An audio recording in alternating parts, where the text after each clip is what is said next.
Abu Bakr பயந்தார்கள் தான் நயவஞ்சகனா என்று, உமர் பயந்தார்கள் தான் நயவஞ்சகனா என்று, ஹந்தலா பயந்தார்கள் தான் நயவஞ்சகனா என்று. இவர்கள் எல்லோரும் இறைத்தூதருடைய தோழர்கள், இறைவனால் சொர்க்கத்திற்காக நற்செய்தி சொல்லப்பட்ட பொருந்திக் கொள்ளப்பட்டதாக கூறப்பட்டவர்கள்.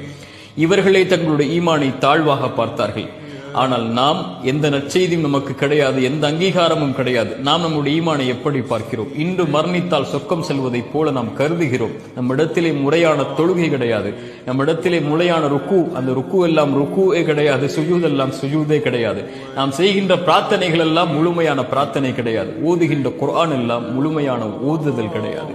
எந்த செயல்பாடுடைய அங்கீகாரமும் தரமும் இல்லாத நாம் நம்மை எப்படி பார்க்கிறோம்? பிறருடைய குறைகளை ஆராய்வதை விட்டுவிட்டு நம்முடைய ஈமானை தாழ்வாக பாருங்கள். திருமறை சொல்லுகிறது, உங்களை நீங்கள் பரிசுத்தப்படுத்திக் கொள்ளாதீர்கள், இறைவன் தான் அறிந்தவன் உங்களில் யார் அவனை அதிகமாக பயப்படக்கூடியவர்கள் என்று. யார் தங்களை தாழ்த்திக் கொள்கிறார்களோ ஈமானில் இறைவன் அவர்களை உயர்த்துவான்.